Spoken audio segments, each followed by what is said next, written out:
Thank you, GSQ and University of Queensland for inviting us to present our research on mineral system with IOCG and affiliated critical metal deposits. Today, we'll be talking about our field geology or lithogeochemistry or our deposit model, and then discuss why we need to go back to the field, re-examine our drill core. These mineral systems are extremely important because they host collectively 24 out of the 39 critical metals listed by the Canadian, US, and Australian government. They host quite a wide variety of deposit types.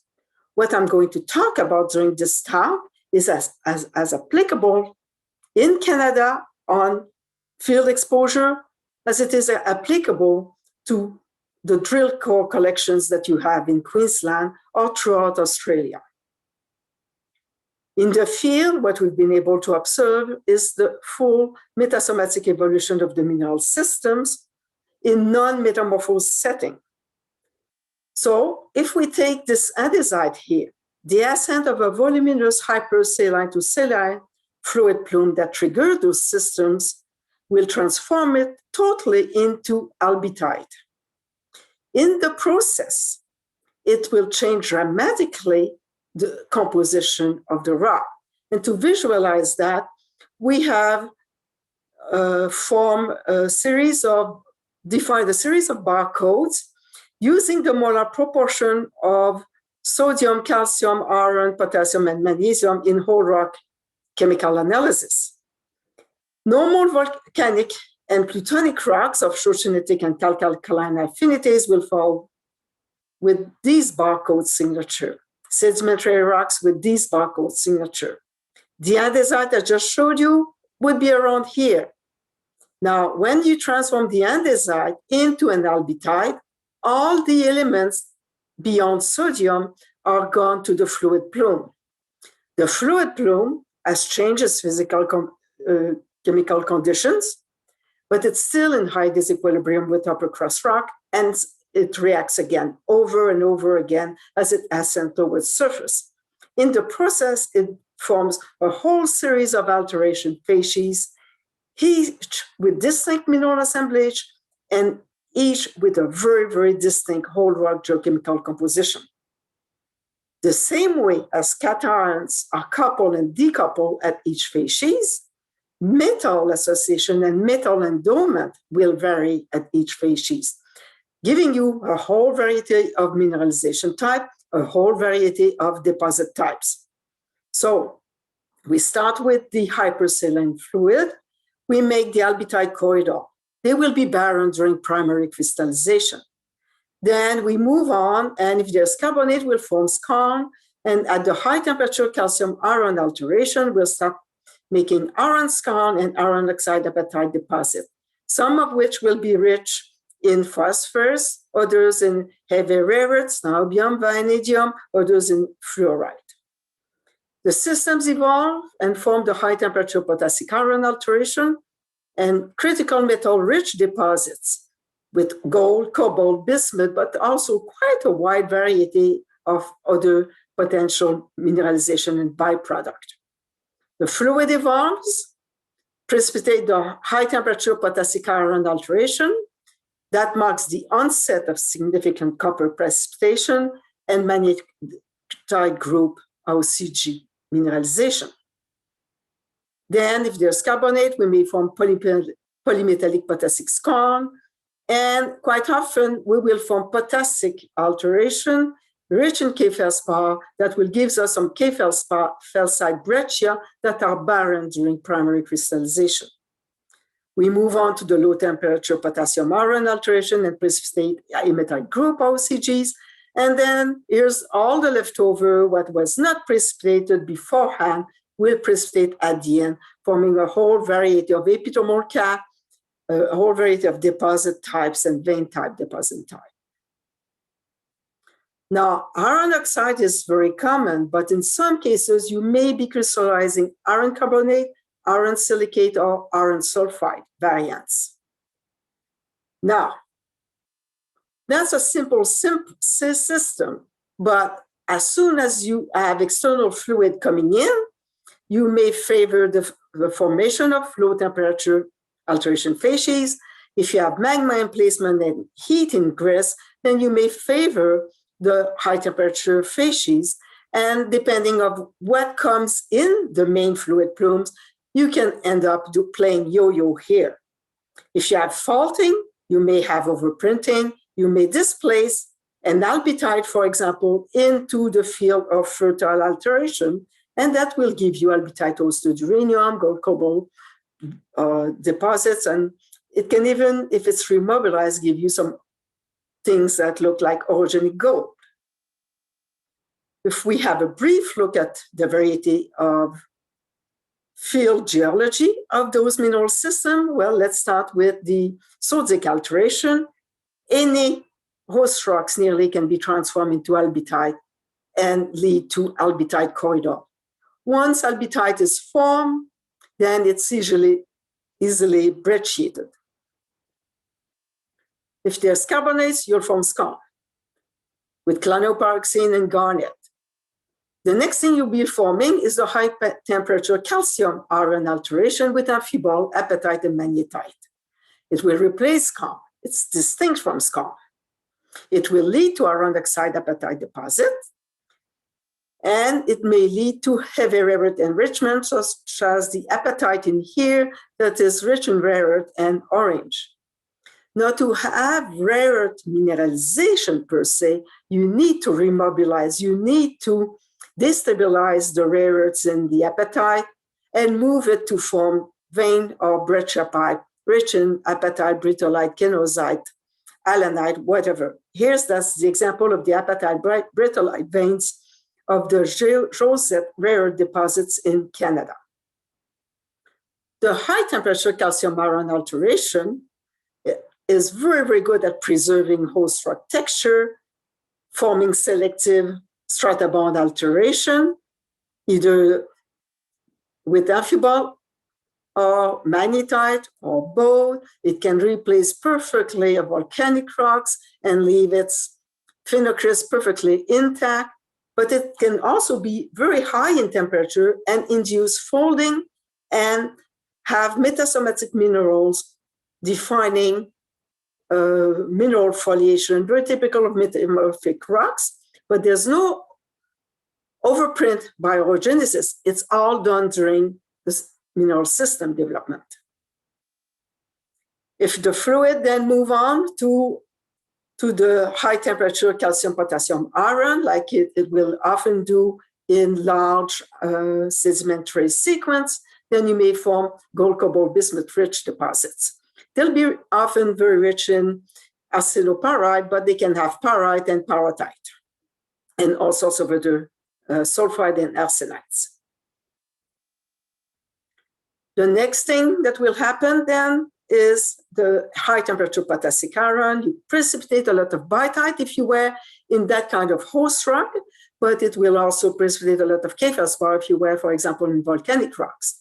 When you have a lot of intense K-feldspar magnetite alteration, you will develop breccia. The magnetite will go into the matrix first, while the K-feldspar will alter the class. And progressively, the magnetite is going to replace everything. If you have carbonates, as the fluid plume evolves, you may form potassic skarn. And that potassic skarn mineralization the potassic skarn can be mineralized by itself, but it can also host low temperature calcium magnesium iron mineralization, such as Punt Hill. The systems evolved to hematite group IOCGs under the low temperature potassic iron, with the K-feldspar gradually being totally reverting to sericite and hematite increasing dramatically. Then low temperature calcium magnesium iron alteration can form, can lead to low iron oxide, to low iron deposits, can be rich in chloride, in iron carbonates. And then you'll form also the epitomal cap, the silica flooding, the vein systems. And if you rework those systems, then you can even form the 5-element veins that we often find within them. Now, systems are tectonically active, so the albitite may be overprinted by fertile alteration and leads to albitite-hosted uranium, gold, cobalt, or cobalt, gold, silver mineralization. The chemistry of all these rocks is very diagnostic. And if we plot the timeline of the most altered sample for each facies, then we move from the albitite through the high temperature calcium to the potassic iron, and then to low temperature potassic iron, and then we move back to calcium magnesium at low temperature. If we take the least altered rocks and we gradually intensify alteration towards a certain alteration facies, then we will cover quite a large span of the discriminant diagrams. If we take the least altered rock and we albitize them to form albitite, but subsequently overprint by potassium iron, we'll be having the albitite gradually replaced by the potassic iron alteration and become mineralized. And if it's a low calcium magnesium iron alteration on the albitite, the rocks will be evolving this way. But thank goodness, the barcodes are very distinct depending on which process occurred, and you can work things out, at least as a fairly strong working hypothesis to test. You can take your grab sample, like we did for the Kamsel River District, where DEMCO works, and have the phosphate and the vanadium enrichment and the calcium iron alteration facies.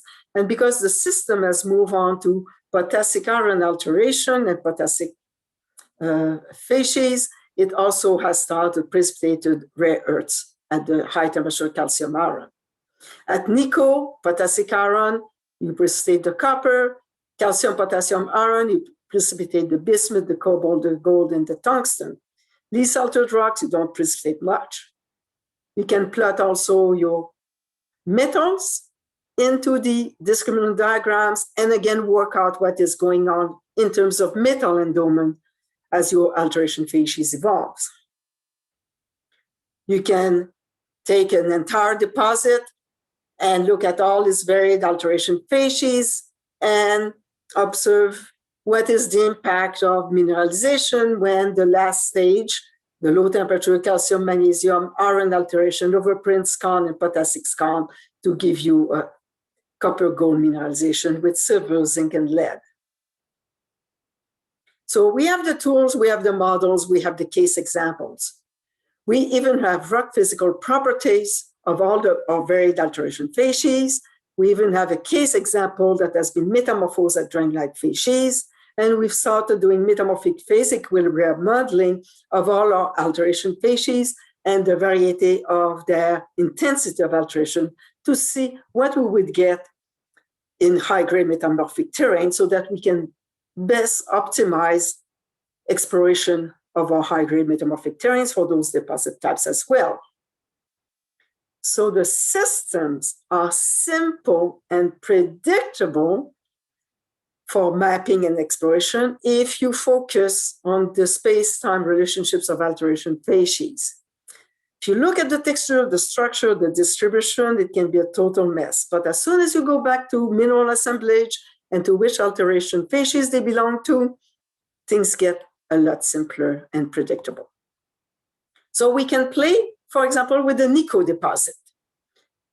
So we've got plot data from drill core, the geochemical data. We still have our barcode here. So over the unconformity, we have volcanic rocks that are extensively potassic altered. The places there was bona fide high temperature potassium iron alteration with IOCG mineralization. In other places, we even have hematite breccia in the volcanic rocks. Underneath, totally in sequences, the high temperature calcium potassium iron with its gold, cobalt, bismuth ore zones. Out of sequence is the presence of high temperature potassic iron at a greater depth than the high temperature calcium, potassium iron with a very sharp contact between the two. One interpretation is that this is a fault zone. Then we move on to some potentially least altered rocks. And again, the contact is sharp. Is it a distinct lithology or fault zone? You can work your hypothesis and test them. Here, what is missing is the albitite. Well, when we went at Nico, we map around the Nico deposit, climb a huge hill, went back down the valley and climbed back a bit, and then we found albitite over a corridor of 3 kilometers long. That albitite had been overprinted by potassic iron alteration and is mineralized in uranium, as well as a bit of cobalt and copper and molybdenum. Now, Nico is drilled to a deepest hole at 250 meters, but the geophysical surveys indicate that we have large, dense magnetic conductive anomaly underneath it with no drilling. So because we have high temperature potassic iron alteration totally out of sequence, then everything is open at depth in here. We can apply the same thing to a prospective setting, but beware. Alteration can be mapped as syenite, rhyolite, agglomerate, arkose, iron formation, and fubolite. As such, they are commonly not sampled, not analyzed, not explored, and there's no detailed geophysics. The prospects they may host, they are interpreted in terms of classic deposit type based on host rocks, metal association, and morphology. Prospects are labeled VMS, SIDEX, unconformity hosted uranium, volcanic hosted rare earths. I mean, you name it, I've seen it. Often within a 500-meter radius. It's just amazing. When you see that sort of thing, it's time to go back and sort things out. Now, if in the mapping you have syenite in those systems, ask yourself if you are in albitite. You have amphibolite, ask yourself if it's not a high temperature calcium iron alteration. You have iron formation with magnetite moving in and just stopping. That's all magnetite alteration, and that's part of the high temperature calcium iron. You have amphibole, albite, pegmatite, sodium calcium iron alteration.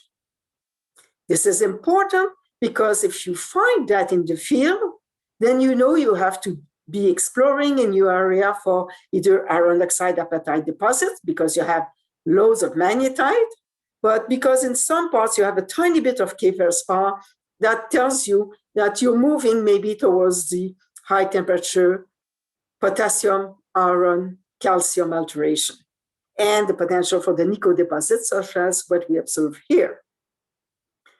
You have albitite cross-cut by magnetite, such as in the Elmer-Sandry deposit. Well, look at what is going on across your system, and you end up with magnetite group IOCG's deposits.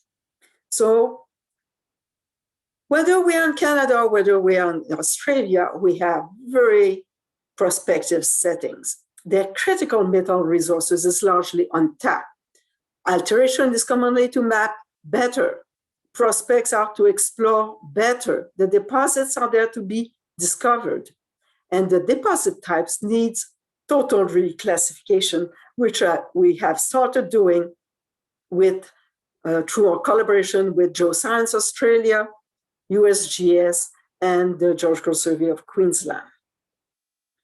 So all the work I've just been discussed will be published in the Geological Association of Canada Special Paper 52 that will be coming soon in the fall. And we will be looking at what's going on in Canada, what is going on at Olympic Dam, at Punt Hill in South Australia. We will be looking at Andean case example, at Chinese case example, as Iranian case example. So I hope you'll be finding this book very interesting. Here's some of the reference I've cited.